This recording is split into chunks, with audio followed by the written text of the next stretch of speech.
Good morning, everyone. Good morning. Welcome to Monday number 4. Monday number 4. Monday number 4. It's Friday Eve. Oh my goodness. Hopefully I'm in the right chair. If I got to keep adjusting this, I'm going to switch him out. I set your camera and then you move and then I got to readjust your camera. I can't help where you're going to be. One of these chairs is broken and they look exactly the same. So we'll see. If I start drifting downwards That's okay. towards the floor, I can adjust your camera. The broken one. Yeah.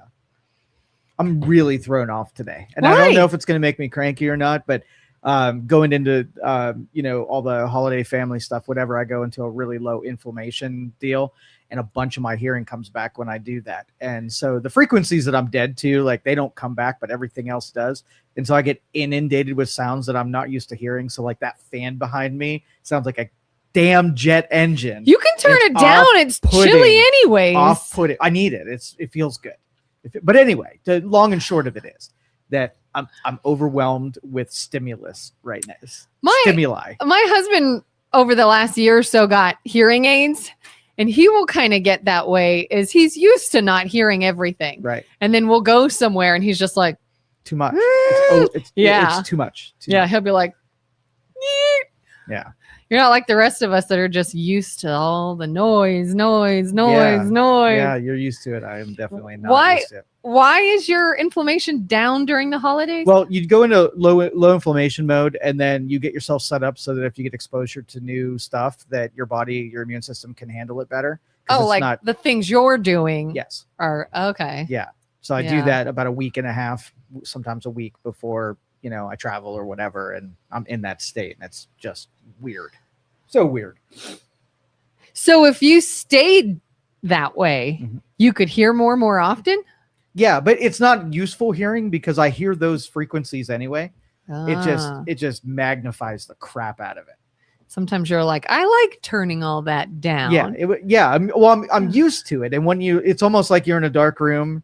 Right. You get used to it and then you get bright lighted. That's what it's like today, where it's just too much. I'll readjust and it'll become normal. And then, whatever. So do you ever get I feel like this happens to me more often. And interesting enough, I feel like a lot of other adults say they'll almost get overstimulated if there's too much going on. Like if I get home and this person's talking and the TV's really loud and someone else starts talking and blah, blah, I'm like, can you just stop? Everybody just shut up for a minute. Do you get that like that? I come in here every morning and I don't even turn the lights on and I sit in quietness until loud people start arriving. I didn't point to you directly. There are other loud people in here. I must be your favorite person to be around in the morning. Well, it creates a contrast. I'll say that. Do you have to hype yourself up to be around me? No, you have to be no. I do have to drink a lot of coffee, and that adrenaline rush after the caffeine is enough to ramp me up to you. Because I've been told, a lot. I've had other jobs where extra. I'll come in the morning and people go, "You're too happy. You're too happy. Yeah. Like you're too bubbly." And I was like, "Should I be a bitch?" No, now knowing this, like you got to be a slow starter. You got to ease me into you, right? And so when you come off like at full volume, at full energy level, that's just a little bit much, is all. I heard someone say one time, "Maybe I'm not extra. Maybe you're just basic." Maybe I am basic, and I like being basic. Maybe I like being extra. It's fine. It's fine. Would you rather me come in all hi and just be like? It would be easier to take you if you ramp that up. If you started out kind of humdrum and got to normal level. Like if I walk in, I was like hi. Yeah. And then I go like this. That's it. Slow volume turn.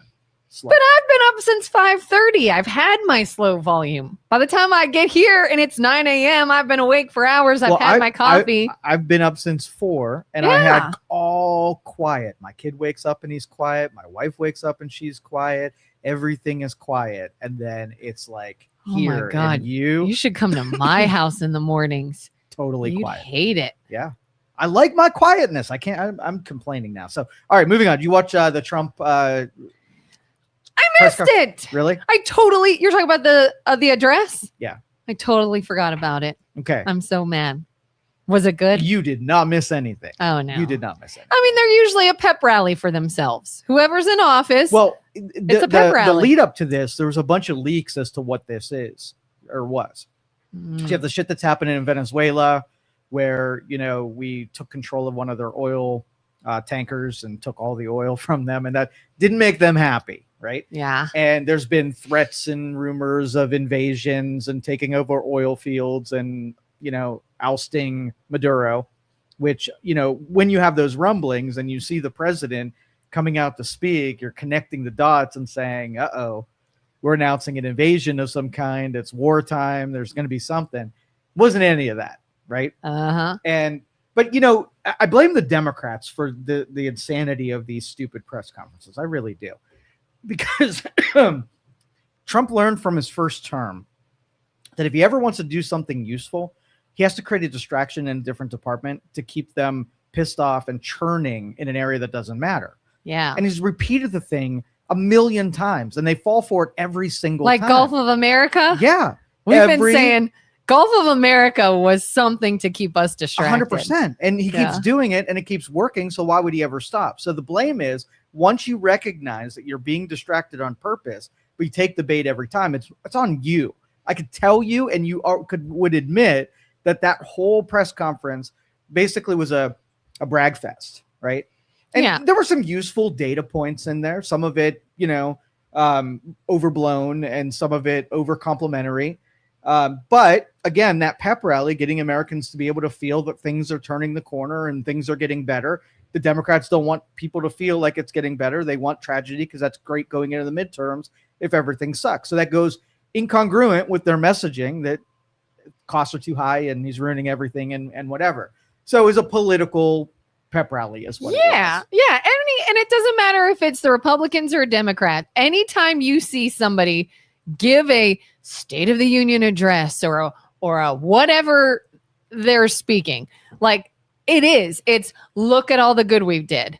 Look at what's down, and this is down. And then the other side goes, that's because you're not measuring it properly, or you're lying. It's this. And round we go. It's always that. And that's probably why I was curious to see it. I wanted to see it. Unfortunately, I forgot all about it. But I wonder if I just sort of forgot about it because I'm like, I already know what it's going to be. Yeah. Right. They're going to say, we're so great. And the other side's going to say, no, you're not. And how do you know the truth? Yeah. But I mean, it was helpful to point out some of the things that were done, because he does things so rapid fire. There were some truly good things that happened. Like one of the most exciting is the government employees that were let go and gotten out of the government system. There will be over 300,000 government employees that were flushed out into the marketplace and made available for the private sector. And in that, so Ohio is really benefiting from a manufacturing boom, right? Mm-hmm. And every customer, every person that operates business in here for the last 5-6 years has number one complaint is we can't find labor. We cannot find specialized people to hire. And I've told them every single time, you know what the government's doing? They want good jobs numbers. So what they do is they make up a bunch of jobs, give a paycheck to somebody. Yeah. They don't want to do anything. They don't have any value. And they say, we create a job. And then they starve that talent from the private industry that does have to accomplish things and do things. So that makes me happy. I mean, it's a little bit sad that somebody lost a cushy government job and now has to go into the regular workforce, but it's really great for economies because now we've got people that are hireable and we're not competing with the stupid government that, you know, hey, I got a job for you. What's my job title? I don't know. Sit in a chair, you know. Yeah. We have, instead of just looking good on paper, we have something that's actually working and making real sense. Job. Yeah. And we've had growth in manufacturing in Ohio above 2%, right? That is it was a retreating industry, right? And everybody thought we were just going to attract technology jobs, like manufacturing is not coming back. But when you have a bump in manufacturing and it's all because you put talent back into the pool, and at the same time, I mean, think you're building data centers, right? Yeah. And so what do data centers need? Concrete guys, contractors, people building buildings, putting infrastructure in, plumbers, electrical, like that boom for every industry that it's connected to is amazing, especially for Ohio. I never knew too, are all manufacturers tax exempt for things? I recently talked to somebody. What company was it? I can't remember. They're local. And they're like, by the way, we're tax exempt. And I went, okay. And they had the paperwork, and I said, why are they tax exempt? And somebody said, oh, they manufacture here. I was like, so, okay. There are two things. If you run a manufacturer that is nonprofit, you can be tax exempt. Or if what you're buying is for resale, is tax exempt. I So think if I buy a product and then I use it to create another product, I'm not taxed on. That's just sales tax. They're taxed on profits, but just not sales. okay. tax. Yeah, it was like, why? I don't get why that is, but that may have been the situation. There you go. Thanks for clearing that up. You're welcome. So, but most of the bullet points of good things that people are experiencing have all downsides to them, because I don't think you can have an upside without a downside at this point. And, if you frame it one way, where 300,000 people lost their job in government, you could say that that's a bad thing. You're creating unemployment. Yeah. Unless you felt that those were fake jobs anyway. And now that they go get real jobs, that's way more authentic in the economy. Yeah. I feel like that's been the theme of 2025 is, oh my gosh, look at all the things you cut, lost, did away with, ruined. And it's like, if it wasn't real, we didn't mess it up. Right. It was just waste or fraud or not real, and we just shifted it. Okay, so let's do some math here, because I know you love math and you were looking forward to that today. I'm so screwed. How do you feel about the $18.5 trillion that Trump is claiming came in because of tariffs? What's that number do to you when you hear that number? $18 trillion. trillion. $18.5 trillion came in because of the tariff policy. Well, I guess I'd have to see if that's true. You feel good about it? It sounds like a good thing. Okay. Of course, I've been taught to question everything. Well, let me explain to you how that number was arrived at and see how you feel about it afterwards. Okay. So the best thing would be if you added tariffs to other countries and then you collected on those tariffs, and then that money is in your bank account, right? Right. As not the money that's in the bank account collected on tariffs. That number is closer to 300 billion, not 18.5 trillion. Yeah. Okay. That makes more sense. Now, what can be claimed is if I go to Canada and I say, I'm going to put tariffs on you, and then a company in Canada says, because you did the tariffs things, I don't want to pay the tariffs. I'm going to move my $1 billion facility to the United States, and you make a commitment to be able to bring that economic activity and spend that money in the United States. It happened as a result of the tariffs, so it's being claimed as part of the gain by tariffs. So it's not money I can give to anybody or that I can spend and pay down debt, because that's just value brought in because it was connected to the tariffs. But it's important to keep both the numbers are important. In the 90s, maybe it was the 80s. It was probably early 90s. Car manufacturers were threatened for tariffs, protectionism for the auto industry. And one of the offerings were that if you had Honda, for instance, and you imported every one of your cars, there was going to be a tariff on you. But if you moved Honda facilities here and manufactured it here, you'd be tariff free. You could then count those manufacturing facilities spending money here, right? Yeah. And creating those jobs and so the trillion is the result of the tariffs or threat of tariffs. The threat of tariffs caused me to move my business in here, and I spent but here's the only criticism of that is he is counting committed dollars, not spent dollars. So if he got somebody in the room and somebody from a chip manufacturer said, I'm bringing $4 billion to your country, the contract was signed and the commit 100%. So it didn't happen yet, but it's verbally committed in a press conference somewhere. So why can't they say we have this and a potential to see this much more? The problem is that you're carrying the headline, just like the Democrats use a headline to frame something a certain way in a negative light. Yeah. He's trying to frame something that is technically true when you dig through it. If I created a headline that was 4 paragraphs long, you wouldn't read it, so it doesn't matter anyway. Yeah. After I explain it to you, you understand. I've got $4 billion in IOUs, or you just say, I've got $4 billion. Right. So that's why the question was, if we got 18.5 trillion, why didn't we pay down any of the $40 trillion in national debt? The answer is because that money is not sitting in an account. We don't have it yet. Only collected tariffs have been $300 billion from direct import imports. And again, all of this still sounds like good things. Right. They're just sort of playing Low-key fast and good, loose though. with how they phrase it. Good. So what, Yeah. I'm not looking at it things from the political perspective. I want to know like what's really happening. And I got a good sense after you figure out what's causing him to say those things, that it's still marginally better than if we didn't have $18 trillion worth of committed contracts. What the opposite of that would be. I'd prefer this one. Yeah. And unfortunately, when he does sort of word it that way, what he's doing is leaving it for the other side to swoop in and say, you're lying. You're lying. We don't have this. And here's my proof, because they would have proof that we don't have it. It's coming. Maybe it's been promised. It's potential. It's not here yet. So that gives them then to be like, look, he lied. We don't have this.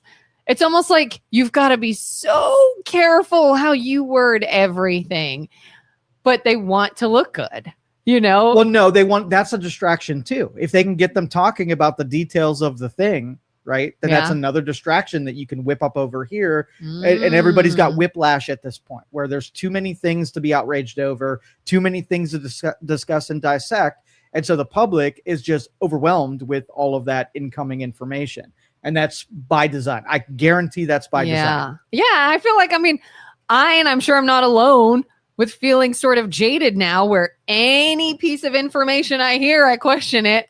Even if it sounds great. Oh my gosh, that's great. I hope it's true. Sounds great, but I hope promise that when this stuff happens, we will frame it out so that we have a really good relationship with what's actually happening. And then you can decide after you know the good information, what you're happy or sad about. I don't care if you're happy or sad, as long as you know the real information. Yeah. So when you watched it, did you come away feeling like we're in a good place? I mean, I knew every data point, but assembled in succession, I'm thinking, wow, they got a lot done in 11 months. Like that's pretty impressive that they got through all of that. Now there's some claims like ending wars, like Julie's back. Julie, we missed you. Julie, were you on vacation? Or were you just sick of us? She's like, I'm going with the latter. Sick of your shit. But Julie says the debt of commerce has canceled millions Department of Oh, sorry. Oh, yeah, that makes more sense. The Department of Commerce has canceled millions of federal money intended for support of manufacturing in Ohio. Good. Real, authentic industry. That's what we need. We need those industries to authentically build up operation. All these okay. I'm a Ronald Reagan guy, right? And the worst thing that you can do, as much as you want to, is have the government intervene, even with the most noble intentions. They F everything up. So if the government says we're not sending subsidies, I'm happy about that. That means it's not like the demand for industry is going to go down because the government doesn't start, dawdling in there. Is dawdling a word? Dawdling. It is now. They start dawdling, messing with, right? And they mess things up. So Julie, I'm happy about that. Yeah, when I hear things like something got canceled and something got taken away and whatever, anytime someone tells me that, I ask them, why? Why? Do you know why? Do you know why they think it was a good idea? If it's just because they're greedy jerks, it doesn't fly with me. Like, I got to know that you know why. But there has to be a grand strategy. And once you understand what Trump is trying to accomplish, everything that he's doing goes along with his promise strategy from the very beginning.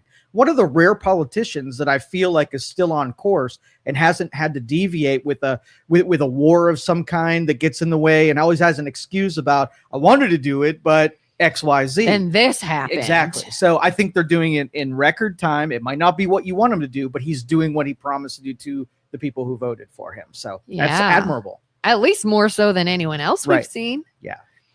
Jerry says it's the same as a company saying we lost 60 million this year when they still made 50 million, but it was 60 million less than the 110 million they made last year. Yeah. Yeah. And I do statistics for a living.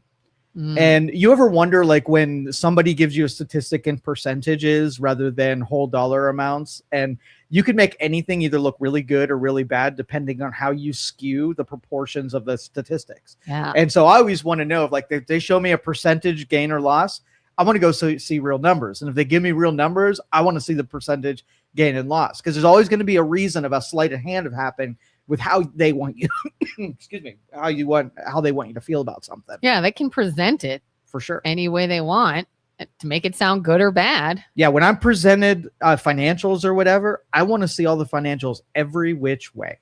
It's not one data point that's going to make me happy or sad. I want to know every perspective on those numbers. Yeah. Carter says, yay for Julie. I've missed her. See? Carter and Julie are friends. Julie says, I was kind of tired of having to worry about some existential quantum reality. I take responsibility for that. I'm sorry. I have enough to worry about in this reality. I hear you, Julie. I hear you. Sometimes you just have to like get away. I'll do that. Like I will exhaust myself. I'll get down like rabbit holes of YouTube videos of whatever topic it is. And then I'm like, oh my God, I don't even know what to believe anymore. And I thought this was good, but maybe this is bad. And and I went, I need to just step away for a minute. So on I used to do this on the radio all the time, and I always would do it, even though I know it's stupid. I would have the phone calls going crazy, lines filling up left and right, and somebody would say something that would trigger a little light bulb in my head that I want to talk about really bad, but I know it's a really math-heavy, details-oriented topic. And I would take the bait every time, and I would go down that path, and I'd watch phone calls drop off, and I just heard listeners turning off the radio. Everyone when I goes cross-eyed. But I wanted to talk about it, so I did. Yes. So Julie, thank you for coming back after I beat you up a little bit with quantum topics. And again, we've made this point many times too, but again, let the record show how addicted we are to fighting as a species, as Americans, as whatever. Any other topic we discuss, anything, just does not get as much traction or feedback. But you go political, where we are the most polarized and we love to fight each other and we love negative news and we love to hear something we disagree with so that we can stick it to someone. That is what gets comment after comment after comment. Like we have been trained to be that way in this country. And if you even try to break it, can't be done. Look at Julie. We didn't hear from Julie for what, a week or more? Mm-hmm. You start talking about Trump and here comes Julie. And that's not a bad thing on Julie. That's everybody. Well, can I tell you that this proves quantum entanglement, because Julie was connected to the show and she knew when the information she found pleasing was going to be presented. So Thank you, Julie, for proving my quantum entanglement theory. Yeah. I mean, you can't even, we could talk about health, but then that'll be buried in your algorithm. You won't hear it. We could talk about quantum reality and the multiverse and nobody cares. We could talk about whatever and everyone's like, that, but you're like, hey, Trump did this. What? That's what the internet wants. Yep. They want to fight. Yeah. They want to get mad. That's cool. I enjoy the fight, especially with people like Carter and Julie and Jerry, all these normies that come through here and throw their 2 cents. I love that. Normies. I have a question, guys, and this is for all the people commenting. Do you get offended when Joe calls you a normie? Is that an offense? Do you mean that to be an offensive term? No. I feel like you do. No, I'm not looking to offend anybody. Does anyone feel offended, personally attacked by Joe Danyi being called a normie? Do you feel like you're a normie? Yes. Okay. But I feel like when you say it, it's meant to be a cut down. So it's not really a cut down. It's sort of like a measurement. Like I have a way of testing if I'm dealing with a person who's crazy or someone who's normal. Like I am crazy, right? And I could put it in front of you and say, all right, she checks all the boxes that she holds this characteristic, this characteristic, this characteristic. And I'm like, yep. She's normal. So I got to be more delicate. I'll be more sensitive. But just calling you a normie has shown my insensitive ways and methods. Yeah. Julie says, I think it is a little derogatory. Okay. So you're saying basically what it is like we joke around. We say you're basically a robot and you're AI. Yes. Multi-dimensional thinking versus single dimensional or small little bits of second dimensional thinking. There's the derogatory. Okay. But in your brain, you're almost like this screen that's like, oh, human, treat this way. Right. Whereas you're like, not human. And I'm probably phrasing it so it sounds more condescending than it's meant to be. It's just a measurement. It's just a measurement. See, here's the thing. Like we on a regular basis, we get appalled, right? When we're not surrounded by truth. But then truth visits you, and it's not something you like to hear, and all of a sudden you're outraged over the thing that you basically begged for. Do you ever realize, like we've talked before about how you're more logical, I'm more emotional. Sometimes you'll say something and I'll take it a certain way and you maybe meant it a different way. Do you recognize when I go, sure? Like, do you say, she took that in a different way? I think you figure it out that you need to dig a little bit more. That's your responsibility, not mine. I see it happening, and I'm not going to alter it to make it less truthful or more palatable. I'm just going to lay it out there. Let's say I'm the normie, you're talking to a normie, Yes. and you see on the normie's face feedback, a social cue that went, I don't think they grasped what I just said. It's their responsibility to understand and think about it rather than yours to change how you say it. Say something like, I didn't understand that. Can you explain in more detail? That's what, inquiry, curiosity. Like if I'm saying something to you, yes, and you are just glazed over, like, right. what I would the hell say, are you talking can you about? re-explain that in a way that I can understand, because I didn't understand. But I could also see that social cue and go, let me put it this way. Blah, blah, and I can change it too. But you're like, if it matters, I will explain, because it's important that you get the details. If it's the bullshit that we do here, like, it didn't matter. If you didn't get it, we'll move right on. It's no big deal. well, yeah, I'm talking about situations where if it mattered, and even that I think can be different. What if I think it matters and you think it doesn't? Then Who you wins? ask. That's your curiosity. Here's your social cue. If you want to know something, ask, and I'll tell you. How about Don't that? be passive aggressive. Yeah, there you go. I like It's easier that way. Carter says maybe Joe is an abnormie. I 100% accept the abnormie, and it's an intentional Abnormie. thing. He's a robot. Trying to be a rebel, breaking status quos mean that you have to have different means of thinking and methods, and I do that on purpose so that I'm not stuck in the trough of norminess. I just don't want to be there. I hate it there. Hate the norminess. Yeah. Jerry says, totally unoffended as a normie by Joe, as he is the abnormal. 100%. I am offended when I pay someone a compliment and then it is assumed I have a crush on them. LOL. Yeah, I can relate to that. Can you relate to that?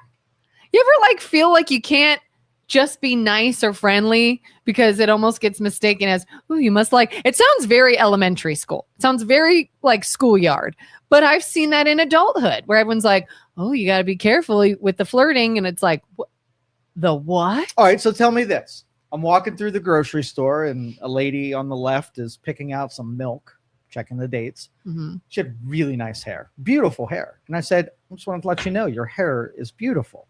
And I walked on. That's nice. She lit up like a freaking Christmas tree, having been paid that compliment. I bet. And sure, if I phrased it different or I talked in a scary voice or whatever, You I gave might a have weird look and stared. Yeah, it's beautiful. Can I sniff some? That would be bad, right? I smell it. Yeah, but it was authentic. It's what occurred to me, and I said the thing that occurred to me. I won't say it if I don't believe it or do it for the sake of whatever, because it's just I have to be authentic no matter where I am. But I can see in those respects, was I flirting with her? Would my wife be mad because I complimented another woman on her hair? I'm sure she would feel great about it. And I probably shouldn't say it publicly, and so she can watch this later and be mad at me for a compliment. You did what? Right. But again, to me, it's not flirtation. And yeah, I think tone, body language all plays into that. Like, I have felt complimented by someone before, and it felt like a genuine compliment that wasn't weird in any way. And I've also been complimented that felt very creepy. And it's like, do you continue to stare at them after you said it, or do you move on? You sounds like you said it and moved on. Mm-hmm. Non-threatening, non-weird. But if they're standing there like after, then you're like, can you walk away now? Like, stop looking at me. Well, you made it weird. Honestly, I got more awkward than she did, because after I said it, I picked up my pace and got away from her faster. It made me feel you were like a little kid that went over and they're like, you look at I like your hair. Exactly. Now, do you compliment men? Yes. Randomly, like a strange man? You'd just be like, oh, hey, yeah. I like your whatever. Yeah. Well, that's good. Yeah. I'll do that like with a woman sometimes. I saw this woman one time and I loved everything about her. cute outfit, cute shoes, very stylish. Like, oh, I couldn't even pick one thing. And so I went up to her and I just said, I don't mean to be weird, but you just look so cute. I love everything about this. Like, I love your outfit, your shoes. You're so cute. And she's like, thank you. Now, had a man said that, you got to watch how you say it, I guess. Okay. Yeah, I don't buy in, even if there are double standards or whatever. I just say what's truthful and let the chips fall where they may. Have you ever said something in a complimentary way and the woman did give you sass, like she thought you were a creeper, and you're like, I wasn't trying to be a creeper? I don't do it often, so it doesn't, probably my sample size Yeah. is too small to really get a good bearing. I'm sure it would happen if I did it all the time, but it's only things that really occur to me make me say something. Yeah. Like that. If there's one thing I think all men should know, and I think they're catching on, you don't ever say to a woman, whether you're joking or not, you will get flack if you look at a woman sitting somewhere and you go, hey, why don't you smile? Hey, you should smile. I think men think that that's a playful banter, and it's very risky. I've had that happen to me one time because normally I'm always smiling. No one has ever had to say you should smile more to me. I just do. But one time I was pregnant and very nauseated and not feeling well and sitting somewhere. And one of these douche canoes was like, hey, why don't you smile? And I was like, you want to die today? Like, what are we doing here? I didn't say that, but I was just like, don't you know you don't ever say that to a woman? Because if she's not, there's probably a reason, and you're going to get punched in the throat. So little heads up for future reference. Don't ever say that to a woman. You can say you have a nice smile, or I really like your smile. Well, it would be more likely a movie quote. Like I would say, you smile a lot, right? And then you would say something like, oh, really? My dog just died. Smiling's my favorite. Smiling's my favorite. I love to smile. Smiling's my favorite. Yeah. That's the likely scenario. Let's see. Carter says, I want Julie to know, for as much as I support Trump, his remarks about Rob Reiner was over the top and infuriated me. Yep. Yeah. And Carter has been 100% consistent on the philosophies of how we talk about and treat and acknowledge the death of human beings. Yeah. Especially a horrific, tragic death. Yeah. If it were just somebody aged, they became a very old, miserable person and died, it's still not nice to say something. But somebody was murdered horrifically. For the love of God, don't say anything. Like, why? Why would you? Well, if we're keeping score, I didn't have a single person on any social media that I had to ban or block because of an insensitive comment about Rob Reiner. I think I blocked 2 people when the Charlie Kirk things happened, but there were probably 20 that were on the border. So I will tell you, I give Republicans a big check mark. No, everyone I respected behaved appropriately. Yeah, I agree. I don't love the idea of unfriending people or blocking just because they hold a different viewpoint than you. But I did. I went on a bye rampage. Yeah, I just don't want to see your shit anymore. Yeah. That's if somebody said something disgusting about a man who was just assassinated in front of his family, I don't need to know you. Like, they're probably not really close to me anyways. It's probably just a connection on social media. At the very least, I unfollowed, but typically I was just like, I don't want to be connected to you. In Congress, the House passed one of the bans on the transgender surgeries and pharmaceuticals that could be applied to people who are under 18, and it passed. It's going to the Senate. What are your feelings on what we subjected children to in our little social experiment with gender or whatever it was? It's so scary. It's so scary. I question why when people say, well, we have all these kids that are trans and we have all these kids identifying differently and we've got to be, why do we suddenly have all these? And don't give me they're just now more comfortable talking about it. No, something happened that we have seen such an increase in this. We have seen an increase in parents not questioning why. If a child says, I'm this, I think this, there's no more, why do you say that? Why do you feel that? Maybe let's see if it changes in a different direction soon. it was just so accepted that I want to know why. And the idea that you would physically and permanently alter a child for that is just insanity to me. Absolute insanity. Even if you wanted to go ahead and entertain that. Hey, they feel this way. They want to be called by this name. And you're like, let's experiment. Let's go with this. Okay, go right ahead. Fine. But if you take that child and you forever alter their body, that's insane. That's insane. Let's personalize it. Let's pretend that one of your kids, right, hit a rough stage where they had a bunch of confusion about who they were and trying to figure things out, and society is showing these examples of how other people are dealing with their confusions, and the social contagion aspect where we're emulating ways of dealing with a hard time. You as a mom, if one of your kids came to you and said, Mom, I think I am in the wrong body, I'm of the wrong gender, what should I do? How would you handle that as a parent? There would be a lot of discussions, like discuss this with me, maybe a professional. As far as mental health counseling goes, there would be like, let's look into this. Why do you feel that way? What are some things you're experiencing? Have you been talking to anyone else about this? Have you seen anyone else going through this? Like, there would be a lot more information needed before I said, oh, okay, you're right. Like, let's dive into this somehow. And we're not going to do anything until there is more discussion. I think there's a bunch of categories. And I think when you lump all kids into that same category, you're going to make really bad mistakes.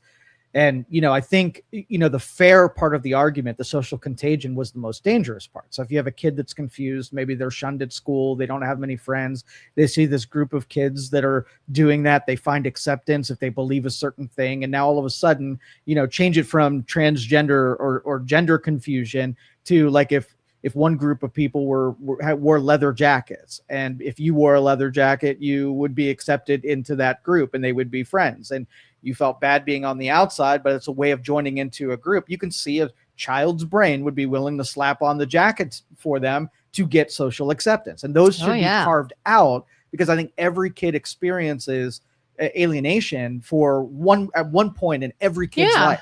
Look at the madness that ensued with Stanley Cups.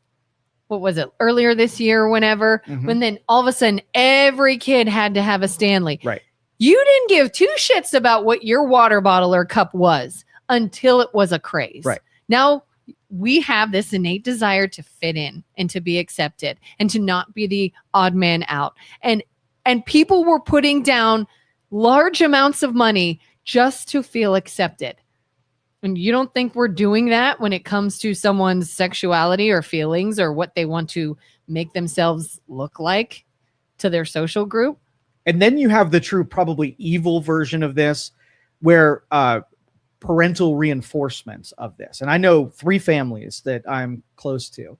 And I know that in their heart of hearts, they were hoping and reinforcing that their kids were of a different persuasion. Okay. And I can see in my brain, they were, leaving clues that led their kids, whether or not it's the media that they were exposed to or the conversations they had. So when it came time that if their kid ever hit a confusing time, that would be fresh in their brain as something that they would choose. And those are the families where like, I had a girl and boy, right? And my boy was a girl and now my girl was a boy, and they switched places. And I'm like, what is the likelihood of something that doesn't visit everyone? It's a low percentage chance, but both your kids suffered from that same thing. I find that hard to believe. Yeah, there's an actress, I think it's Cynthia Nixon, who said all of my kids are trans. And I'm like, not likely. Don't find that odd? Yeah, so that is all of them? That's abuse as far as I'm concerned, because that was a parent dabbling and almost wearing it as a badge of honor. The parent wants to be an ally so badly that they're like, look at me and I relate to you and I'm accepting of this. And it's like, so you want to be accepted and look a certain way, so you're pushing it out onto others so that you can look a certain way. Yeah, and the sicknesses, this has happened of all time, where a parent will get attention because their kid's sick, so they'll keep them in a sick state so they keep getting attention. It's another social contagion. Yeah. Nobody's paying attention to me. I live a boring life. I get all of this sympathy and all of this attention over here. So let me do something that's not, poisoning my child and keeping them in bed. Let's do something that's a little safer by transitioning them into a different gender. And that's a parental sickness there. Yeah. And I don't really even understand why the community that is actually that way, that does actually identify a certain way, would want this. You would think they would be like, what are you all doing? You're shining a bad light on those that are authentic to this so that you can get some attention from it or look a certain way. Like, this isn't a joke. This is how I actually feel and how things I'm dealing with that have been a very, very difficult process. And you're just acting like, oh, it's normal because it should be normal and it should be this and it should be that. If I was someone that for years felt oppressed and now you all just get to be praised for it, like I might feel some kind of way about that. Kind of ruined it a little bit. And my third category, the one that is the most true and authentic, is when there is no, I knew two people growing up and they were both boys. They were both very feminine, right? They did not have, their parents and their guardians were not open to the fact that they were of a different gender, of a different sexual preference. And their social circles were also not reinforcing that. So they were behaving exactly opposite to any benefit. So I felt that was very true because that decision wasn't anything that would benefit them. It was the hardest version of all of that. Now, one of those guys ended up marrying a woman, and he's just a feminine dude, and he has 3 kids, and he lived a normal life. Deep down, I know that if he would have entertained that, he probably could have gone down that road very easily. And I know the other one, exactly what I thought was going to happen, ended up even being able to, once high school was done and once he was away from parents, he got to really dive into what truly made him happy. And he found happiness in, marrying a guy. And both of them, I think, happened in the most safe and healthy trajectories because it was natural. Nobody forced it. There wasn't a benefit. It wasn't a social contagion. That was a person just spending years and years discovering who they really were, and they bought into whoever they wanted to be. Yeah, it was taken seriously. Yeah. It was looked into. I went to high school with a boy that people even kind of teased throughout school, and they would call him gay and this and that. He would fight back and no, I'm not. And for years, he acted like he had a crush on me. And finally, after high school, he came out and I'm gay. And I was like, what's the deal? Like, years you did. I mean, he would put a rose on my car and he would tell people all these things. I was like, why did you act so much like you liked me? And he was like, I was embarrassed. I didn't want anyone to know. I thought maybe I could change. And if I just acted like I liked girls and stuff, like, that's authentic. That's who he was. And you see that in numerous examples. So it's so infuriating, I would think, to just have someone be like, today, I think I'll act like I like girls. No, I think I'll act like I like boys. No, I think I'll blah, blah, blah. And there's no thought process. It's trendy. If it feels like you're doing it because it's trendy, that's annoying. That's not real. And if I were someone who were really in it, that would piss me off. Yeah. But the social pressures have gone in the other directions. I don't feel it was fair if somebody's trying to discover themselves. The social pressures more for what is normal, and just allowing people to kind of discover who they are and just doing it authentically and trying to figure out who they are without being condemned and being mocked and whatever. And then the other side of it, where it was doing the same thing, just on the other side. Now it's being romanticized and being that way, and it's almost being encouraged. Where Joe stays is on the meh side. I don't care what you do. As long as you're not hurting me and affecting and trying to tell me what to do, I'll give 2 shits. Yeah. And don't hurt kids. Don't hurt kids. So that was the most important part of that ban, is that it allows more time to go by for things to be figured out. I think we are adopting, we are more understanding, and maybe that's what this bought us. All of this craziness bought us a little bit more understanding, because at least it's not at its most absurd level. It gives parents the time to be able to ferret out and find out which is real and which one is just socially pressured to do a certain thing. And if you get to 19 years old and you went through all of the discovery process and you still feel the same way, even after all the environmental stuff has been moved, then there you go. There's your drugs. There's your assignment surgeries. There's everything you need. And I think the people who are advocating for this are putting pressure to do it before kids have really gone through that process. They want to, it's almost like a car salesman that don't want you to leave and go do other things and maybe get talked out of buying the car. The impulsive do it right now before you change your mind kind of thing. Yeah. Because we've all heard their brain's not even done growing. Right. I don't think your brain stops growing till like, it's after 19, I think. I can't remember what age. It's physically impossible for you to understand the repercussions and fully know what you want. You hear all these people like, oh no, if your child says this, we need to believe them. We need to believe our kids. No, you don't. The kid doesn't know. The kid physically can't know. His brain or her brain is changing. There is a huge chance this could be a phase that they grow out of. And if you alter them and then they grow out of it, how do you think that's going to feel? When we scare these parents. If you don't listen to them, if you don't do this, they could harm themselves.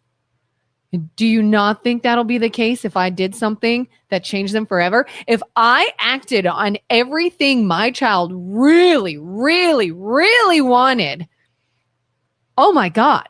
And then I see 2 weeks later, it's like they don't care anymore. Can you imagine doing that with something life altering? Yeah. It's insanity. And my daughter was watching a show the other day and I just about hit the roof. Have you ever watched the show Dance Moms? Yeah. So, it's basically like Jerry Springer. It's a bunch of grown women acting like children and they're fighting and they have young girls that are in a dance competition and class and whatnot. Well, they had a new choreographer teaching the girls. And I walk in the room and I start hearing, I'm like, what are they doing? The choreographer did a whole choreographed routine for a show about transgenders entering restrooms. And you could hear her like, do this move. This is welcoming him into the women's room. Let's welcome them. And I'm like, what the hell are they talking about? And then one little girl was getting yelled at her mom because she said she didn't want to do it. I don't want to do this dance. Well, you have a little friend who's trans. I guess you're gonna be mean to them. Why don't you explain to them why you won't do this dance and you're gonna hurt their feelings? And I went, what the hell are you watching? And it has nothing to do with the idea of men and women transitioning in restrooms. Put that aside. These are kids. These were kids you were doing this to. And I just looked at my daughter and I was like, do you understand how wildly inappropriate this is? Like, turn this shit off. Mm-hmm. These are children that they're like grooming to push their own agenda. And it was like, oh, you're going to be unacceptable. No. I'll accept you all day long when I know it's authentic. And when you are old enough to make that decision, I'll do whatever you need for support. These are children, young children, and you're grooming them. 100%. Couldn't have said it any better. I'm just thankful. Again, maybe we had to go through that to get to a more, adopting society where we're willing to tolerate more, and it had to get to an absurd level before we get back to some kind of mean. When I don't consider anything but heterosexual the normal, right? So if there is a default setting on people, I would wait until the brain is done developing and environmental factors have had a chance to change. Like if somebody was in one school, but they've been in 3 different schools and some setting evolved, right? But it had nothing to do with the people they were around or the house they lived in or the surrounding factors. Yeah. Then I treat that as more scientifically they're something about them and not things that they've adopted from those environments. And I don't think, look at your kid, how many different houses they lived in, how many school districts they've been, how many friend groups have they been a part of, how many family members have they had. You pick them up and take them in adulthood and they go get a job and they move into a different house and they're different school, different peer groups. Now you can compare what they were when they were in this environment, like and you don't want to alter a kid's biology and hurt them, injure them. Yeah. If down the road when they're 19, they're like, the only reason I was that way is because I was there with Bob, and it was at this school, and the TV shows that I were watching were, embracing that kind of stuff. You don't want that to be a permanent effect. Yeah. And when they try to use the scare tactic of your child might harm themselves if you don't do this, then your child has far bigger issues to address. We've all wanted to be accepted. We've all seen a peer group that we wanted to be a part of, and we want to act like them, and we want to have what they have.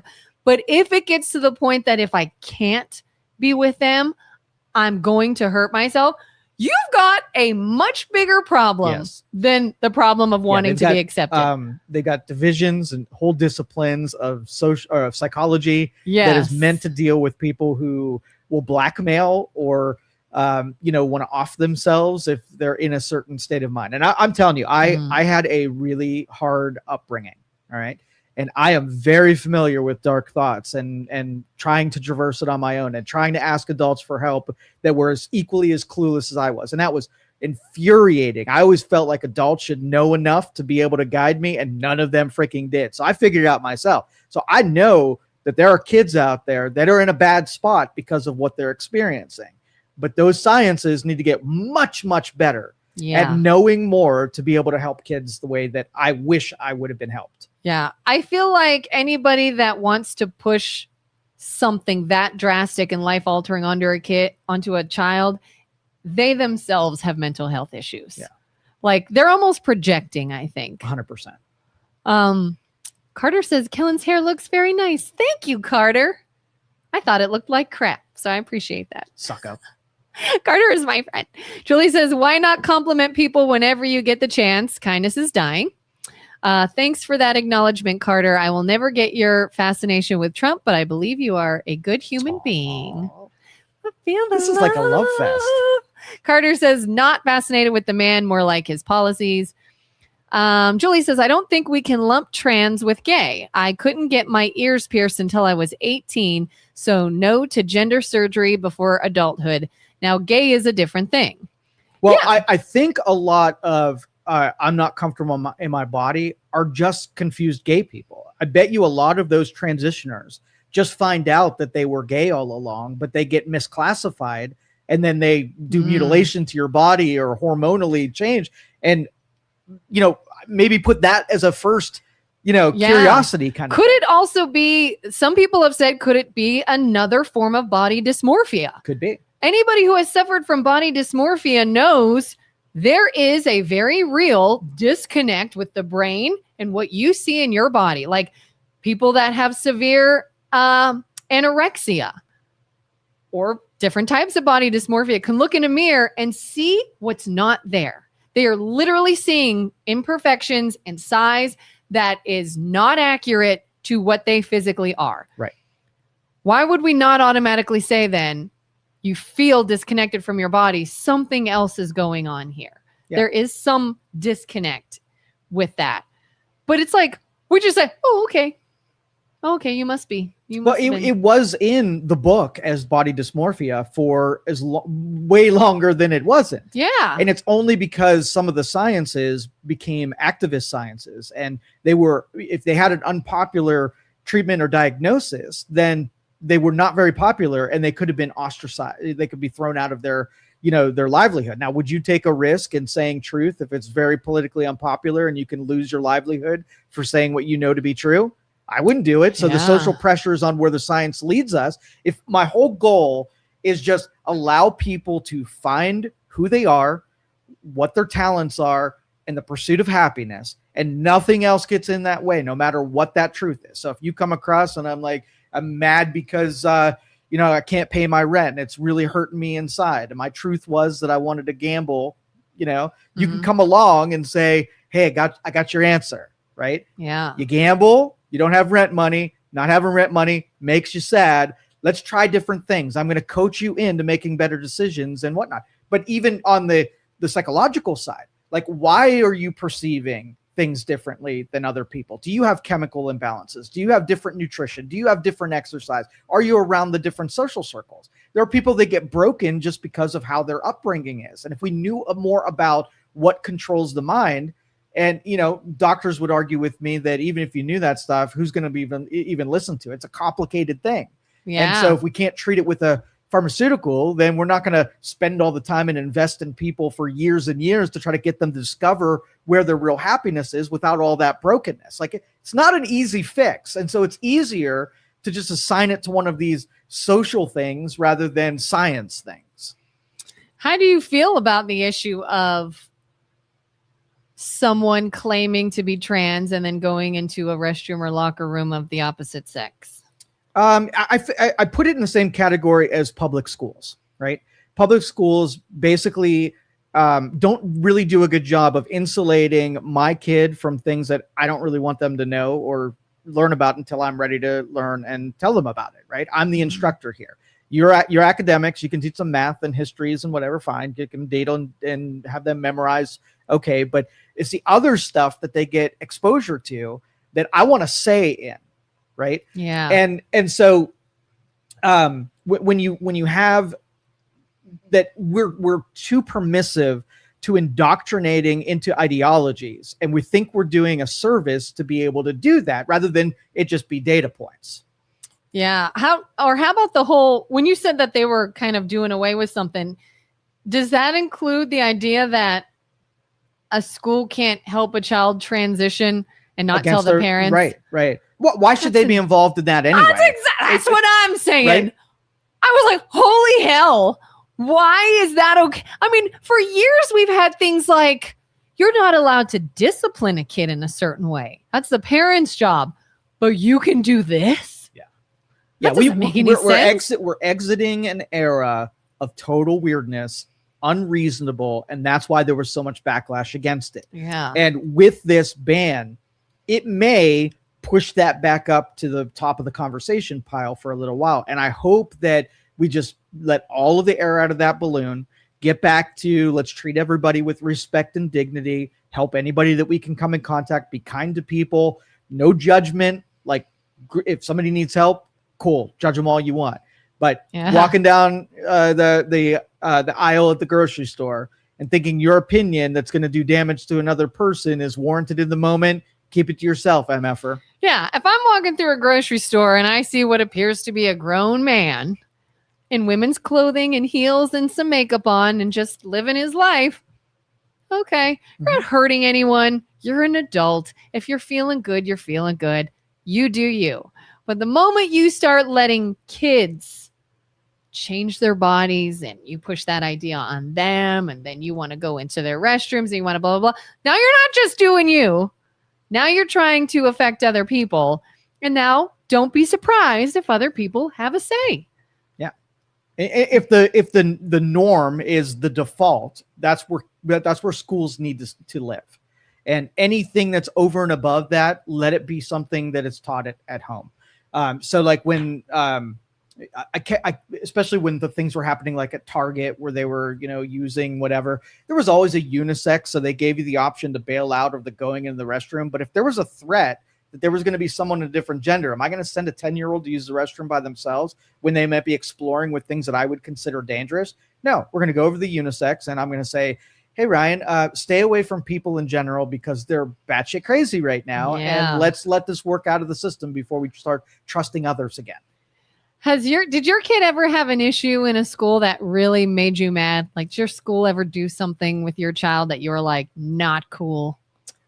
My kid argues better than I do. There is nothing that ever happened that he didn't himself stand up for himself. He is a badass. I just recently found out about something that happened when my daughter was in preschool. Sure. Change some details because we're not going to out anybody. I'm very, very, very angry about this. Okay. This was years ago. There's nothing I can do. But my kids were in a public daycare facility when I went back to work. So they were, again, this was probably like preschool-ish age. And they were in a daycare.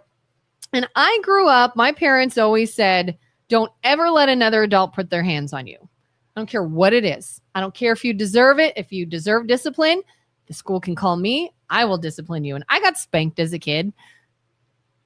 But they never wanted someone else to do that. And I grew up with the same mindset.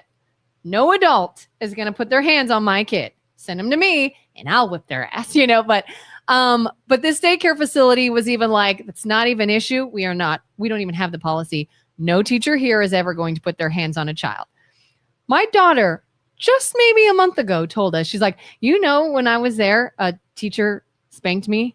And I said, what? And she's like, there were cameras in the school. So the woman took her, because my daughter went through a phase of having pretty wild fits. I'll give them that. Took her to the bathroom where there were no cameras and said pretty hard, hit her a few times. And I was like, what happened? She's like, my daughter's like, well, I cried harder and got real upset. And Kira's like, she was like, I didn't know to tell you. She was little. She didn't say anything. School didn't know. Teacher obviously isn't going to say anything. And I just found this out. And I'm like, I was fuming. I want to call this school. This was years ago. Person's probably not even, they're going to be like, I'm sorry, what? Who did what? How many years ago? There's nothing I can do now. And I am had I known that happened back then, I don't even know what I would have done. Well, here's what we can do. There's still time. Okay. So you find out what their name is. The teacher? The teacher's name. Give me as much information. She doesn't even know.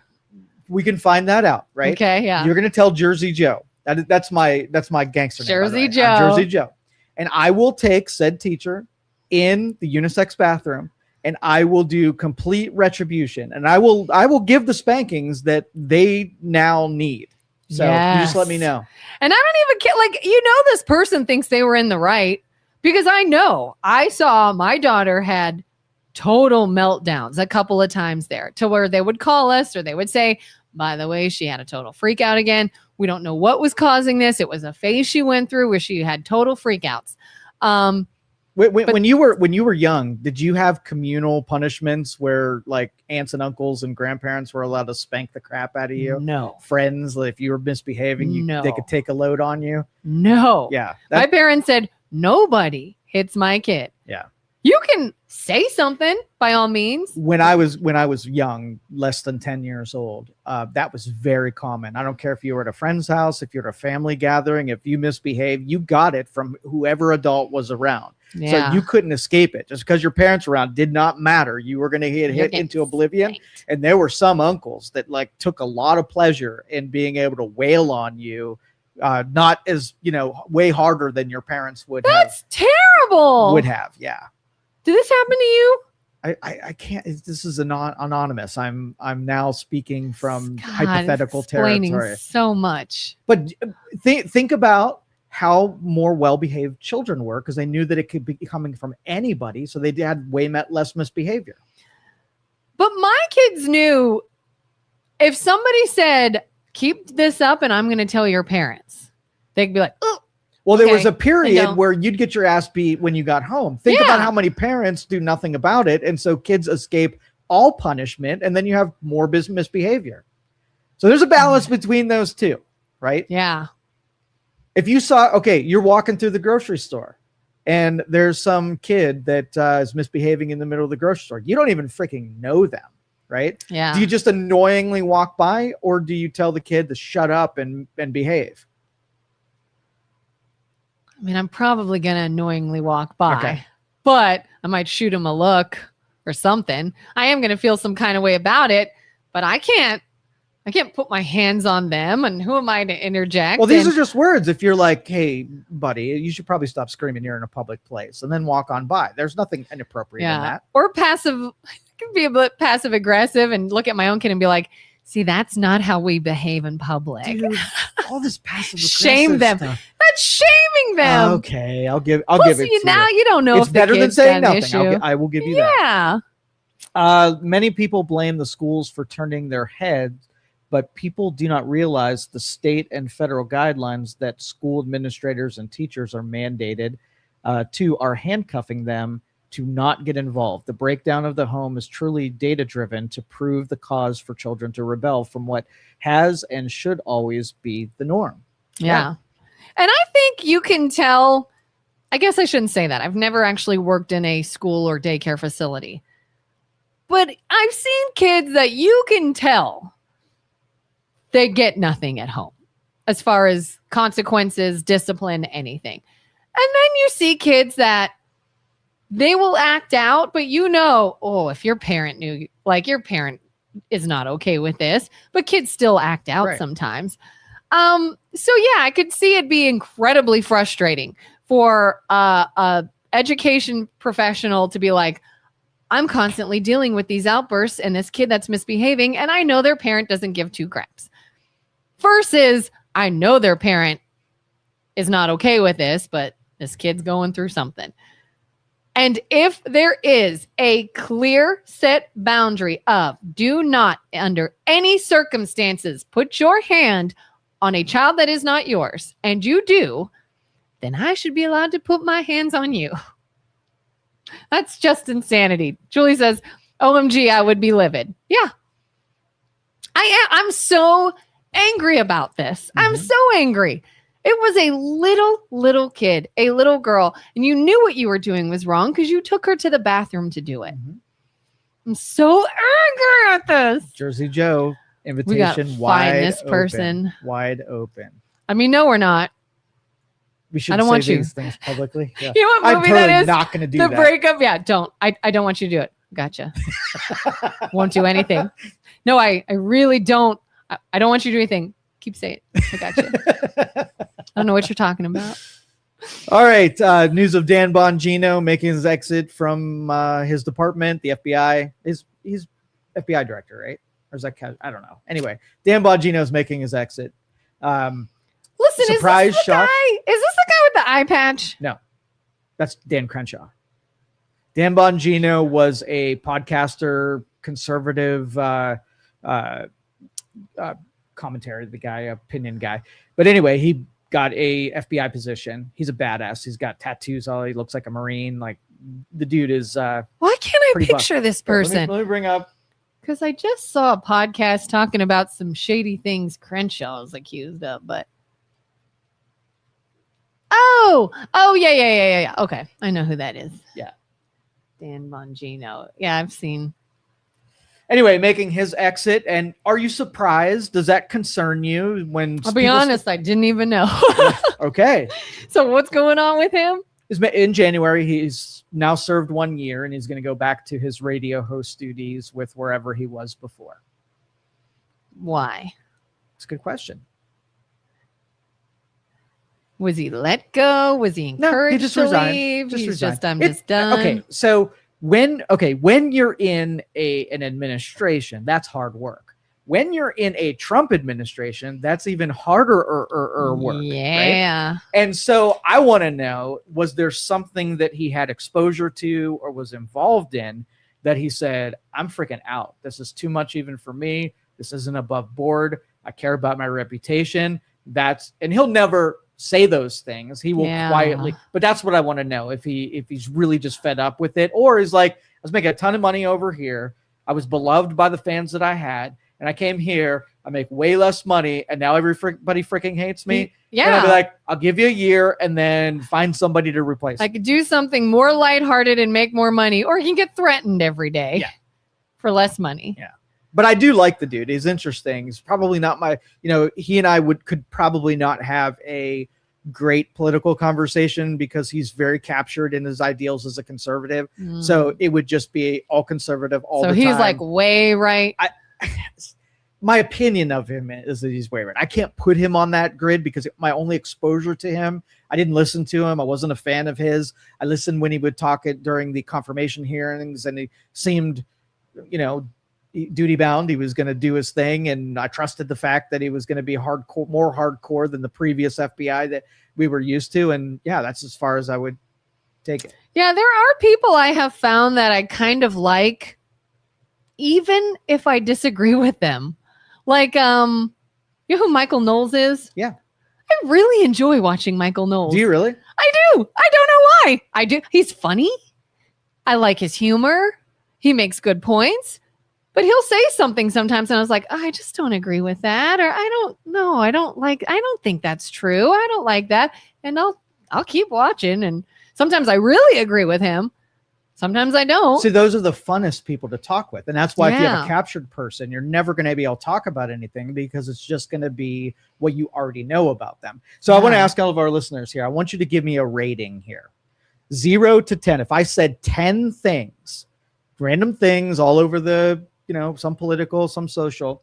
Of those 10 things, how many of them do you think you might agree with me on or disagree with me on? Do the first rating. If I said 10 random things, what's the likelihood that you'd agree versus disagree ratio? 10 random things of any subject matter. I'm just all over it. The next 10 things that come out of my mouth, how likely are you to agree with me?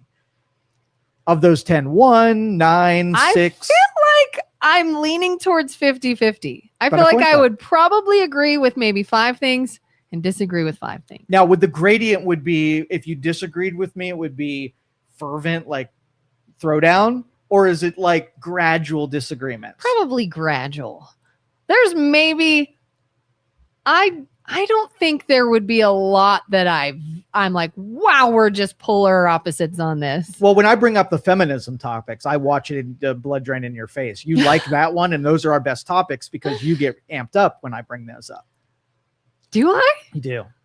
Well, you're a woman who went through college in social sciences, right? Yeah. You've got a fair bit of feminine indoctrination in your blood, even if you don't have a conscious realization of it. I also have experience being a woman. Yeah. But I could just see in your brain that there was some blue hair philosophy professor, and you hear the words about how the toxic masculinity is going to say this to you one day. And when I say those words, I watch the blood drain. And then you get to you say, I'm a lesbian now, and you start weaving a basket, and that we've come full circle. Here's where I think the blood would drain. Yeah. I think you're wrong in your interpretation of what I'm thinking. Okay. You tell me what I'm thinking, and I'm like, that's not accurate. But I bet I get the best reactions from you when I say outlandish things. Because you accuse me of thinking things I'm not thinking. That's where good conversations start.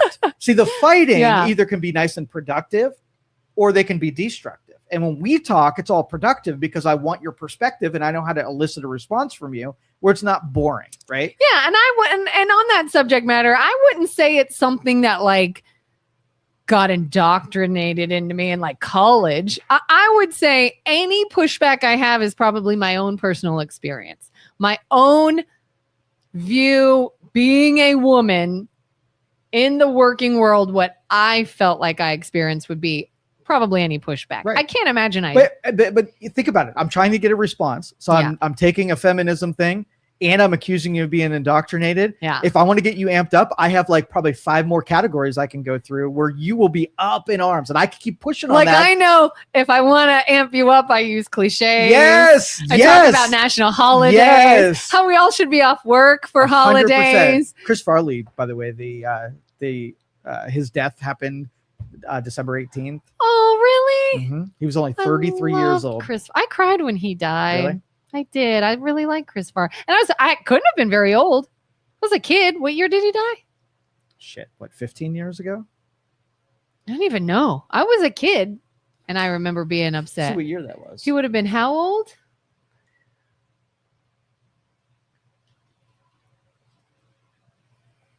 Chris Farley. 1997. Tommy likey. Tommy want wingy. Yeah, 97. I was 13. Something like that. But anyway, so you can dabble, and when you're in front of someone and you know that they can get amped up because of things you say, you know what topics get them rooted in a little bit of blood pressure raising. Yeah. I know that about you, and like you know that about me. Yeah. Like yesterday when you were like, oh, the pay inequality is not a thing. It's never been a thing. And I'm like, it actually has. Like in the past, it was a real thing. Like it wasn't made up. It was a thing. And if we're taking a snapshot of today and charging that it's happening today. Yeah. And then I have flashbacks of like, I remember when I first got into radio, and anytime I was like the hired talent radio personality and I would go somewhere, everybody assumed I was an intern. Mm-hmm. Were you the intern? No, I'm the person doing this gig. Like, because I was a young girl, I was always looked at as the intern, as the, what if it was just young? Here. So I would go, I owned the company at 20 years old, and I would walk in there and say, oh, are you the tech? And I'm like, no, I'm kind of the owner. I wasn't a girl. I just was young. I mean, and see, people make I judgments. see when I then went into the world of like business and was working with local business owners. I was working alongside a male. Now, he was my superior, yes, but the moment people met us and didn't know who we were at first, oh, are you his secretary? I work with him. I'm helping him. I'm in this meeting. I'm part of what we're doing here. I'm leading this initiative. They see me and I'm the secretary. But think about how dangerous that is. If you have a sensitivity, yeah, you are a hammer looking for a nail. So if you're ever experience anything bad, what is it? Because I'm black? Is it because I'm short? Is it because I'm young? Is it because I'm female? Now you have this like filter. So, but if you have a sensitivity and you use that sensitivity to not judge other people by things that they may be sensitive to, then I would say there's some consistency. Yeah. But I bet you in the last week, you went to a snap judgment and judged somebody based on something that they might have been sensitive to in the same way that you were judged because you were a young female. Maybe. Yeah. I might have. So that's just what people do. We categorize, we classify, we make judgments, and we make snap judgments usually, and sometimes they're wrong. And nobody likes it when it happens. Yeah. But again, it's human nature. That's not being indoctrinated by some blue hair at a university. That's real life. Wait, what are we referring to? The pushback. Pushback if you're like, well, you're sensitive to anything feminist. Right. A feminist will tell you it's because you're a girl and girls are, subordinates in all capacities and gives you warnings about how it's everything is misogynist. Everything is male dominated. There's toxic masculinity dripping off of everything. Now you're looking for a very specific nail. And when that starts happening, you're like, see. Yeah. Right? And yeah, I mean, some people need to see, like, I've been around a true misogynist, but I've also Not been today, around right? Like right now, like in the moment. No. But I was going to say, and I've also been around men that encouraged me, that didn't push the "you're my secretary," and they said, "No, I'm bringing you into this. I want you at the table here. I want you whatever." So you have both. You just got to make sure you don't keep looking at the one other than the other, if that makes sense. That was my point. Don't get hyper focused. So if you agree with me that we are surrounded by a bunch of bad people who do bad things, then you're not, hung up on like, okay, I'm 5'4", right? Not the biggest person that's going to come into the conversation. So I walk into a meeting and who do you think is going to make eye contact with the shortest person there? And then I got to decide whether or not I'm just going to be a victim and I got shafted because I'm the short guy in the room and this person was dressed nicer than me and this one has more money than me, right? So then I'm going to come and say, well, I just can't do it. Or I'm going to be like, I'm going to take advantage of being the smartest person in the room. And after people who dominated with physical attributes, I'm going to nail them with mental attributes. So I shifted the paradigm, right? Those things still happen. So but it's not my bread and butter. Like, I know if I'm approaching a certain situation, I'm very aware that, maybe back then I'm young or I'm a woman. Do you still go into situations and think, hey, I'm probably going to be the shortest one there and I got to show up? I have to change my strategy. I can't just play the game and then get mad that when I play the game the way that everybody else is. I have to shift the game and stand out. Yeah. And I think it's with everything. I mean, if someone's going to a job interview in a corporate office and you don't have on something business professional, like if you go in sweatpants, you're going to be perceived a certain way. Right. So what do? You prepare how you look to meet the situation. Right. But I'm going to give real talk to someone. If a black kid gets pulled over 5 times in Poland and he's completely convinced that it's because he was black, right? Yeah. And all of society reinforces that he was totally black. That's why he got pulled over. Well, I'm going to say, I'm a little curious. Maybe it's something other than you being black. Let's look into all the other variables and see if there were some things that added up there that, yes, you happen to be black and pulled over, right? Yeah. If you want it to be because you were black, then just, give up, wave the white flag, and just go get pulled over. If you don't want to be pulled over and you think it might be some of these other reasons, let's magnify the other reasons and see if I'm right. Nobody will ever take me up on that challenge because I think I could take a black kid and I could teach them how not to get pulled over in a city that has a lot of black kids getting pulled over, by just finding out what the real reason for saying and changing your strategy so that you're not a victim of that data point. Yeah, probably. You have comments about Bonagino and other things. Do I have to go up? There might be one before. Oh, okay. They were rating me. So Carter said that 8 things I would agree with, 2 things I would not. And as long as I don't get any higher than an 8, that's good. Because if I'm just parroting things so that people will like me and not be I wouldn't have done my job. Yeah. Remember, I grew up in radio around the likes of Ron Verb, right? And Ron Verb made his entire career out of taking the counter argument, but doing it that sounded sincere, just to get people riled up and want to fight with him about it. And I was fascinated because I never knew where he stood, because one week he might be saying one thing, a couple weeks later he would be saying the exact opposite. So getting a bearing on what he said just to elicit a response versus how he really feels, could never know. You would never know. You know what's interesting? I almost feel like I want to change my answer. I would say 5 maybe right off the bat. But if there was something that you and I disagreed on and I truly heard you out, I bet I would move up to 6 or 7. Like, I bet I would say, oh, okay, we actually don't disagree that much. I don't know. But the ferreting out of information, the process that you go through in a debate, the goal is not to just agree to disagree, right? Yeah. It's let's see how close we can get to the middle on enough overlapping things that we can agree on. Yeah. And if we after we analyze all of that data, feel differently on the other side of it, those feelings could be different, but doesn't make one of us wrong and one of us right. Yeah. Julie says Bongino is just the first to jump ship. He has been pissed since the Epstein debacle. I would be too. Wouldn't you say Marjorie Taylor Greene may have been the first to jump ship? She was a pretty hardcore Trump supporter. Yeah, but you want my real opinion on this? Yeah. It's kind of, it's good. It's a boring opinion and it's kind of templated.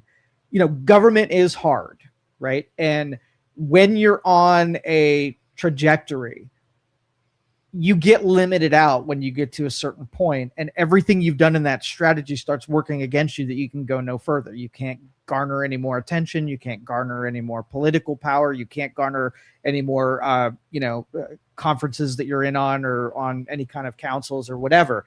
And I think she was maxed out. And in order to do it, she had to disrupt the status quo and change gears. And she just embraced other people and different people that would pay attention to her.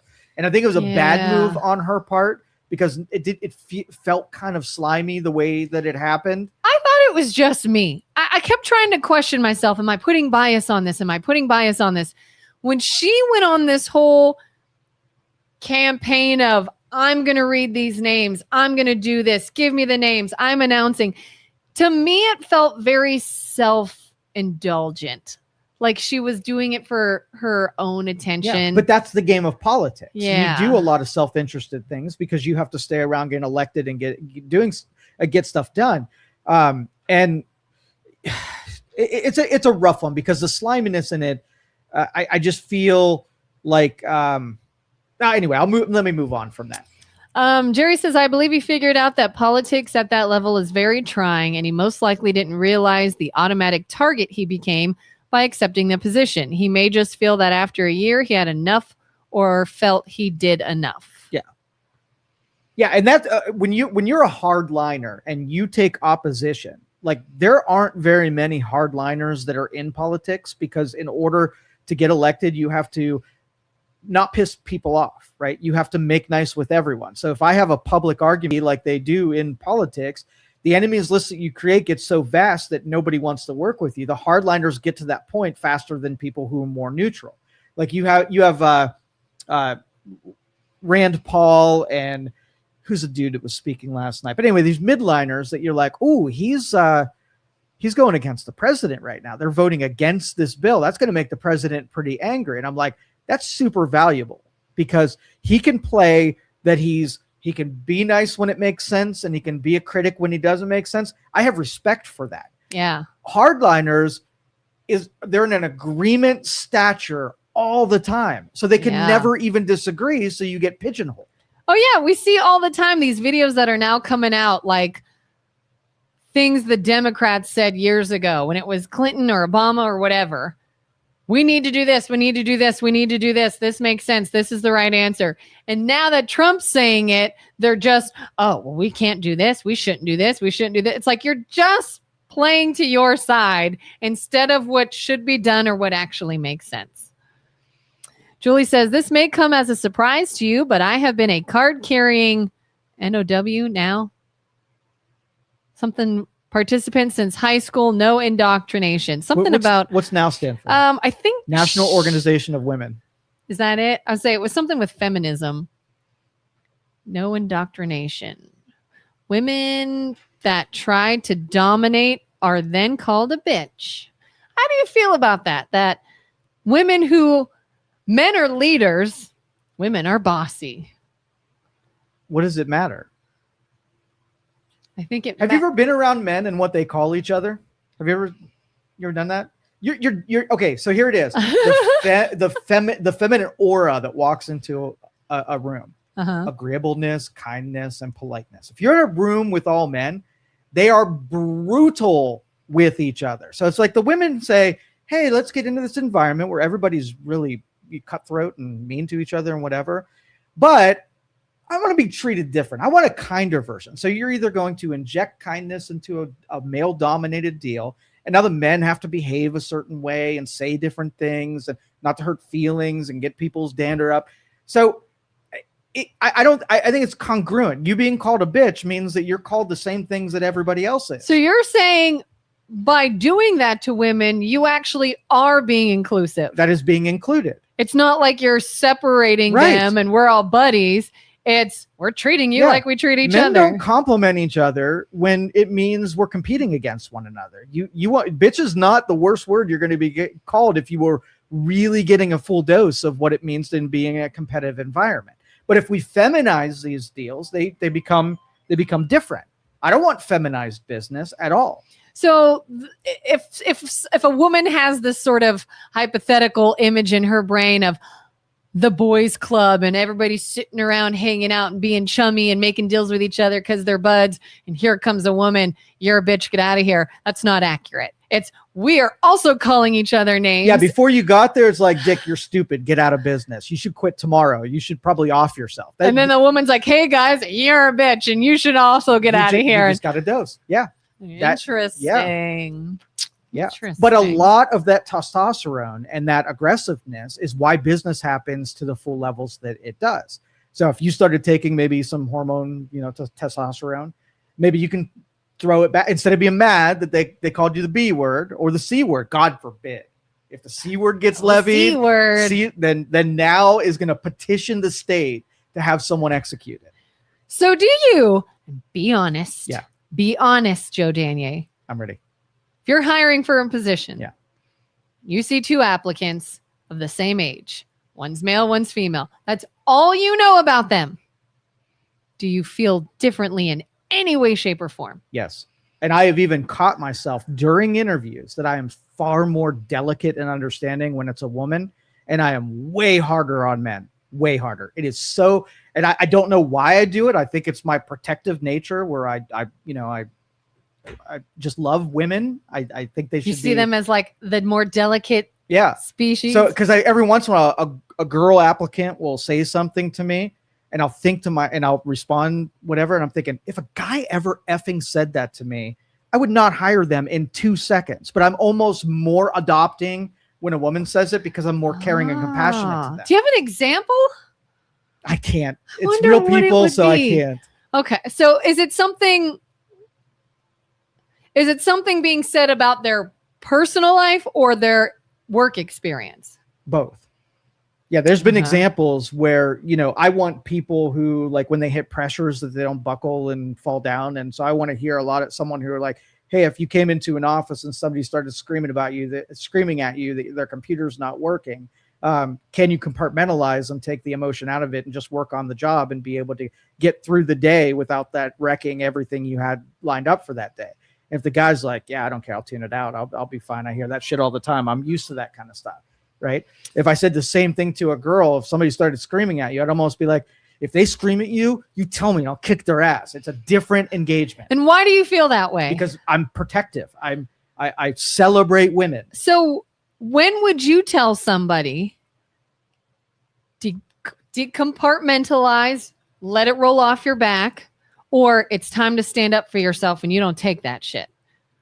It should be. And again, you just wanted my honest thing, and I will be naturally more protective of people that, that I think will handle pressure not as well as someone who's just like dumbly dismissive. Would you more quickly tell the woman, don't take that shit and stand up for yourself than you would a man? Yeah. Why? Well, because it would annoy me that anyone would go after a woman and be mean to them and be aggressive with them. That's more an indictment on them than her. So you see a difference. Yeah, for sure. So then you could understand a woman seeing a difference. What do you mean?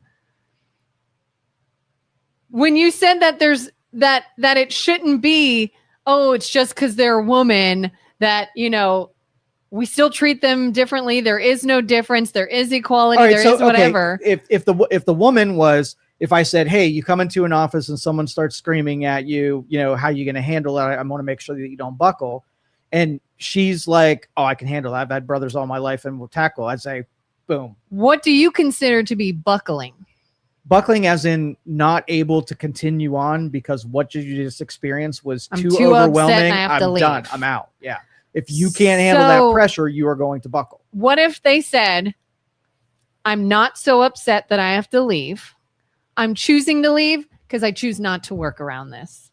I'm respecting myself and saying, I'm not going to do this. That would be a black mark. Versus, oh my God, you're such a jerk and I'm leaving. I had, and this isn't just, I would say primarily men answer that question correctly, almost uniform. I had one guy that didn't answer the question like a little feminine boy, right?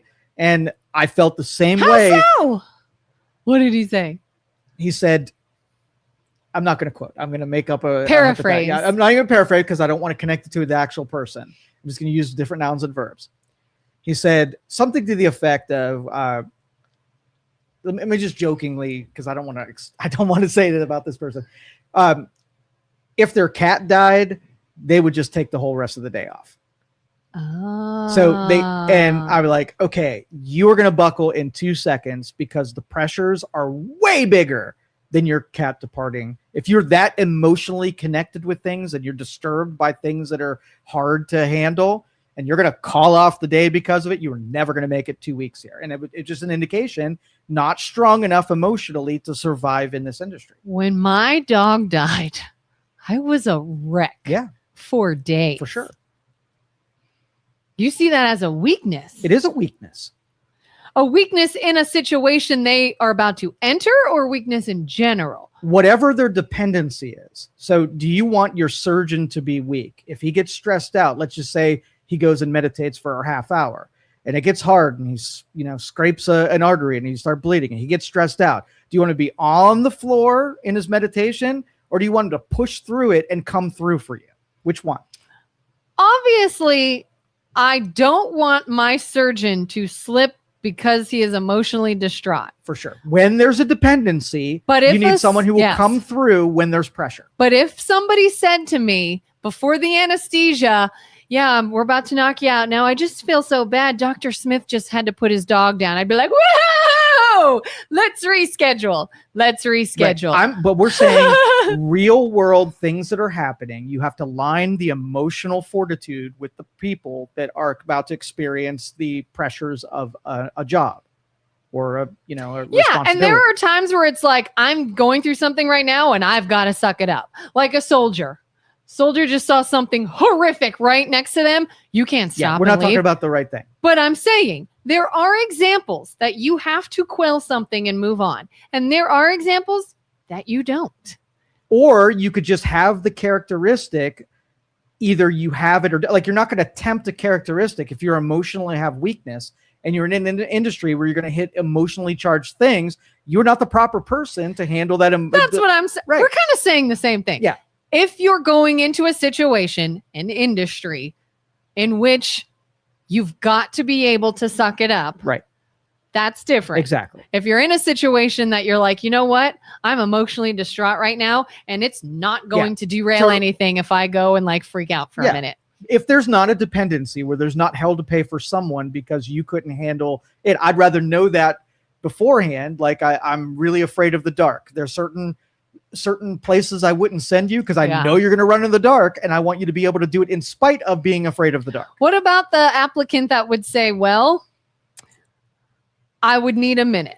Not like I'll let it roll off and I'll continue. It's I'm going to walk away for a minute, gather myself, and then continue. There's no downside. That's you taking a known weakness, and you've already figured out how to deal with it where you don't make it somebody else's problem. So that would give high scores. Like I've had that before scores. Where like if I was in the middle of a job or working and something very upsetting happened personally, I've had to say, I'm going to go to the bathroom for a minute. Yeah. Pull yourself together. And then you come out and act like nothing happened. Right. That you would say that is dealing with pressures. Dealing with pressures doesn't mean being dumb to the pressures. It means having a way to deal with them so that it doesn't wreck you. Yeah, because I think anybody that just says, I will be unaffected is an abnormie and possibly a little psychotic. I would absolutely hire myself. For sure. Would you ever see someone and think, you might be a little psychotic if you're unaffected by this? Yeah, but So everybody else, psychopaths. But everybody else is too. So I'm not different, and only different in ways, not in total psychosis. Yeah. Like, could you see an example or situation that it's a red flag to be unaffected? I have certain circumstances, but you ask enough questions, you can find out what the origin is of why they are the way they are. Like you could figure me out pretty quick. Yeah. You know, I'm not going to, axe murder anybody. Yeah. Like I have always said to you, your lack of emotion, in my opinion, is a defense mechanism. You think so? I have always said something happened to you and you chose to shut down as a defense mechanism so you don't get hurt. Sure. And I feel like today that was validated. I would have told you. I would have told you not as a defense mechanism as a disease, defense mechanism as a strategy. Like we have defense mechanisms everywhere. While your lack of emotion and my maybe sometimes extreme emotion can have some friction that you got to work around, I much rather have someone like you that chooses to shut down than go on a murderous rampage. Well, I don't shut down. I get contemplative and I'm figuring out. My gears are turning because that's my Super Bowl. When it's time to solve a problem, I get quiet and contemplative while I figure out and in certain circumstances, let's just say,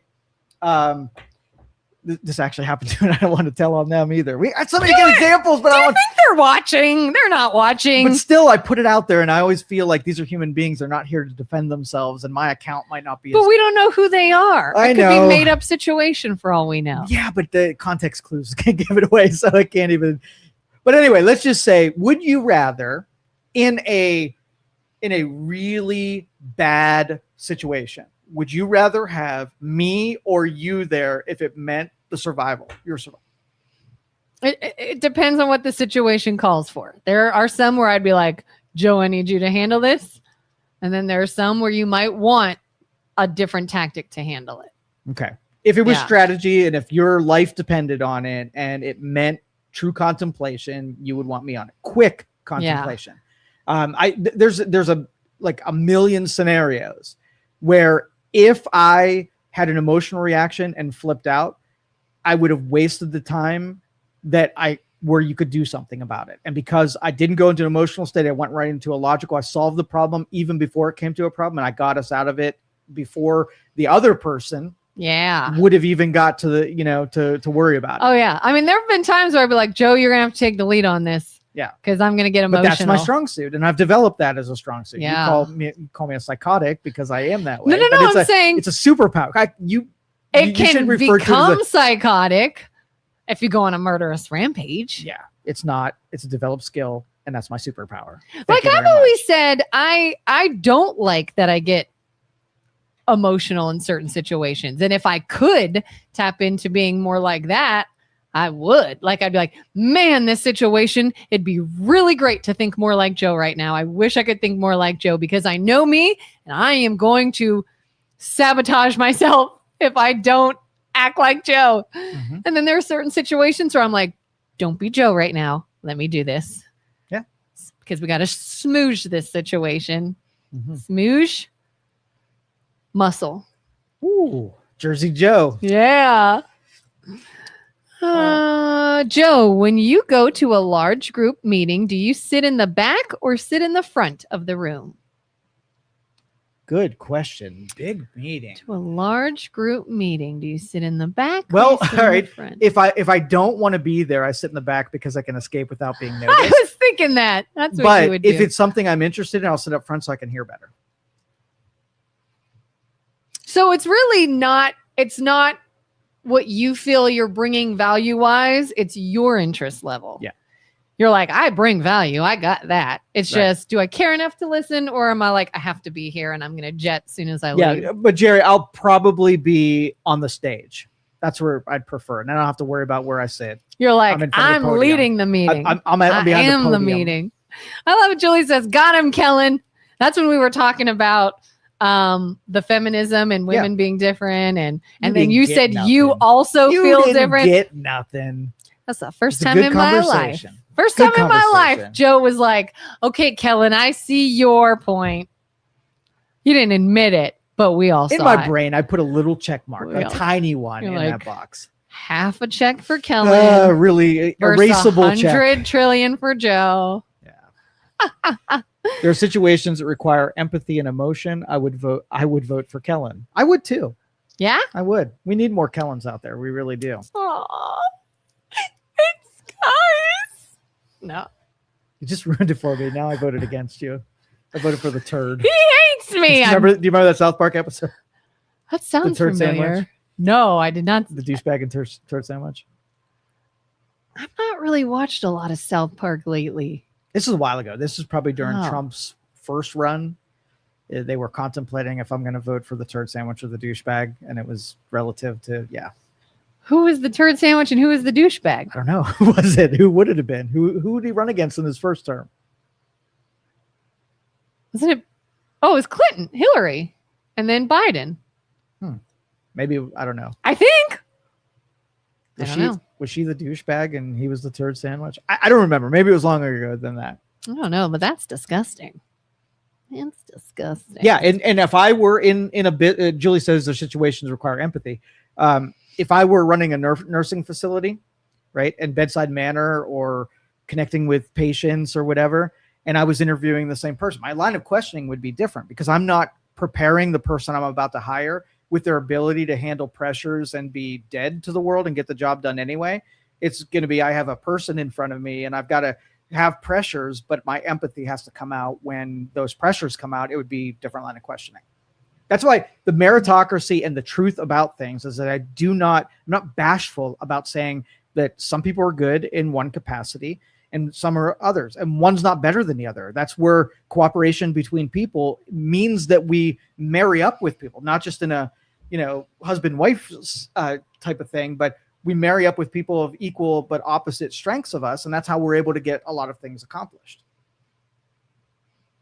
Yeah, I have found it's interesting. My day-to-day professional life is probably a position that should be more logical. Yeah. And I am more emotional, Mhm. and it makes for a stressful day. Now, there are also aspects to it that you do need that Mhm. people connection. Right. And it goes really well. And then other times it's like, ooh, you know what? If I didn't care, I would be a lot less stressed out right now. Yeah. If I could just let it roll off my back, I would be less stressed out right now. So what do you think is more of an advantage? I guess it just depends on the situation. Yeah. Well, I think my annoyance with the feminist movement is when you take someone who is not suited to do something and you force it for the sake of doing it rather than they're going to find fulfillment and happiness to be able to do the job well and whatever. It's almost like knowing that you don't belong there and shouldn't be there, and doing it just to show you that I can get there too, kind of thing. It becomes more about the activism and less about the, you know, somebody was like, I'm a female front lineman, you know, in the military, right? I'm not at all concerned that you got there and don't deserve to be. I'm looking at you like you can do everything a guy can do, and they didn't, you know, lower the barriers to get you there. And I'm cool with you being there as long as nobody else pays the consequence, because you're there and really is unnatural to be there. I have seen where my stronger emotional side can be frustrating in certain situations. Like, oh man, I really wish I wasn't this way in this situation. Do you ever have that where like the way you are is like frustrating in certain situations? Well, again, being logical, I know where my blind spots are, and I have to craft ways of dealing with the things that aren't going to be my natural skill set and get just enough to get me by. I don't overdo it because I don't ever want to be that way. I've not practiced this way to be good at, you know, the emotional side, because they're in conflict. They really are. So I think emotionalized people have to have just a fair amount of logic to keep them sane and whatever. And logical people have to have just enough emotion. Or if you know, I think the better you marry people up, the less I have to do, because I'm protected by someone having my 6 in exactly the way they need to be. And then I can worry less about being more emotional because I know I'm covered by someone who's skilled in that department. Yeah, it is kind of funny too. Like you mentioned earlier, wanting to fight if someone's like being mean to a woman or whatever. If I hear someone being mean to you, I know my brain tells me Joe probably doesn't care. It's probably not affecting him. It is rolling off his back. And I'm like, I don't care. I'm pissed for him. Like, yeah. I'm going to kick their ass. Well, that's why, even if he doesn't care. That's why you and I work really well together, because we have a true understanding. I'm not looking to change you. I'll mock you for the way that you are. And you're not looking to change me, and you'll mock me for the way that I am. And I'm cool with that, because I don't take any of those words personally. And then after this conversation, I will not remember that you even said it. Oh, I'll probably remember forever, for the rest of my life. on this day at this time, you said this. I want to know what you meant by that. Why'd you say it like that? It's not what you said. It's how you said it. That just made my day. Thank you. Do you and your wife like butt heads because of... No, we got it. We got a pretty good thing where we got a good association for our each other's blind spots, and we got each other's back and try not. Yeah. I mean, it rears its head. I mean, anytime you spend time with someone, their insecurities and their just lack of skill in certain departments, it's annoying at times. Yeah, I would say if there's any like one consistent gripe I have in my marriage, it is like I will always say to my husband, like, why do you have to say it like that? Why do you have to have attitude all the time? And he will say, till he's blue in the face, I did not say it with attitude. I did not have attitude. And I'm like, you're going to tell me right now you didn't just have attitude right then and there. You're going to tell me you said that in a normal tone of voice. Yes. And we just will not agree. And he's been around soldiers for the last 20 years. He's been around men. Oh, that shit talking that I referred to before. Yes. They're not kind and nice. Everything is said with an lack of attitude. Exactly. Everything is said with a tone. And so that's how he talks. And I'm like, any other normal person would have heard that and been like, what's your problem? And he's like, what? And that's probably our biggest, like, where I am sure you have a tone. You do. And he is sure he does not, because he doesn't hear it, because in his mind, it's not a tone. It's how one speaks. And I'm like, you're a civilian. It's not how we talk to each other. You're going to get punched by me. But I could see that sort of being us, where every so often you'll say something and I'll be like, you're going to want to rephrase that. Like, you please say that differently, or I'm going to leave here mad. If you take exception to a subconscious or not on purpose tone when something was said to you, are you open that if he said that you say things with an unserious or underwhelming tone, that he should expect you to change how you tone him if you're willing to tell him how to tone you? Is there a consistency there? You probably change, I don't know change if the natural method of speaking because you offended or annoyed me? I guess this is why I would call it out. If I truly felt as though that's just how someone is and how they communicate, I feel like I could let it go. I think that deep down, I think there was I see this behind little that. projection there. Yeah, like if, So like of if you were equal like, things- well, I was just being matter of fact. My brain goes, no, you weren't. You had an agenda with saying it like that. And I think you're being passive aggressive by saying, what? I didn't say it. When he says you didn't, you know, your kind tones wasn't taking it as serious enough. The charge is equal. And as long as you're willing to stop using your tone at him, then he would be willing to stop using his tone at you.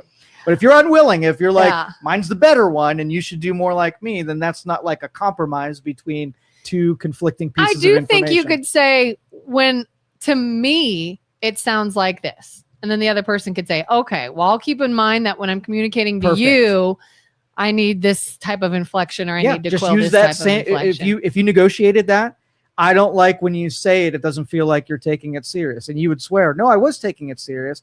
Yeah, but I didn't feel that way. And if he's sarcastic or too brash or whatever, and then you're like, well, when I hear that doesn't feel, there's still not a feeling in that. And he gets to say like, okay, well, I'll try to soften the things that I say. Now you have a compromise between two people. I bet your tone annoys him in certain respects as his tone annoys you in those same respects. And so long, each of you are like, cool, I take your perspective and I'll try harder to be better. Yeah. Like the biggest thing is he always sounds irritated. And I'd be like, what's your problem? I don't have a problem. You do. Why don't we just address it and move on? Because I don't have a problem. You're telling me you didn't just say that right now with it. That's what I'm saying. And so I have to, I guess, trust that he's not choosing to not address something and he's lying, that he really doesn't have anything to address. And I'll finally say like, all right, tell me now or we'll move on. Do you actually have something you're irritated? And if it's a no, all right. Just do that quickly, because if you insist that you're asking first party, right? Yeah. If the first party says something, it's usually the true thing. So if you maybe need one layer of affirmation that what they said was true, but if you say it 7 times and keep insisting that the thing you think he feels is not what he feels and he's saying he didn't feel it, don't keep going down that path. That feels a little, a little bullying, a little emotional. If you ask me something and I was like, no, I'm fine. And you're like, I feel like you're not fine. Are you just saying that? And I go, oh, no, yeah, I actually am. Sorry. I was just thinking of something else. I am. And I changed it. That feels like I'm not lying. But if I go, no, I'm fine. Are you sure you're not fine? Yeah. Okay, so if I you feel like I'm not fine. If I asked you a question and you came in like a soft spoken, I told you a thing that's got my anxiety up, and you were like, oh, okay, it's too passive, whatever. And I say, I don't think you took that very serious. And you're like, no, I did take that serious. Would you change your tone into a more serious tone so that it would be more believable from my side? Would you, if that's what you would? Yeah. Okay. Because if I said something and they're like, what do you mean? I would say, oh, no, I thought I was. Yeah, no, we're good.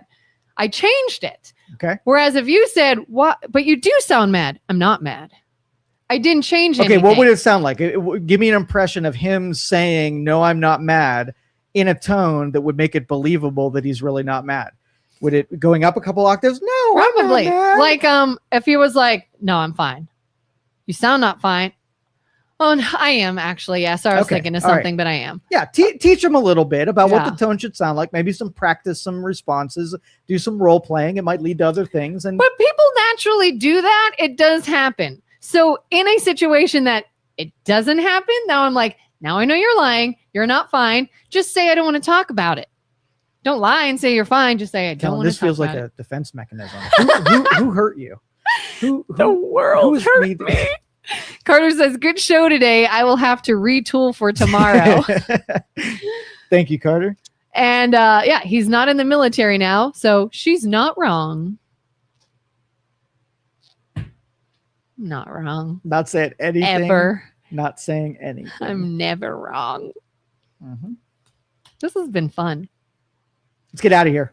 All right. Ta-da! Catch you guys next time. Have a good day. Bye-bye. Thank you for listening to this show on Youngstown Studio. This is original Youngstown content. Feel free to share our videos and tell your friends about us. Don't forget to subscribe to our YouTube channel and follow us on Facebook. Thank you for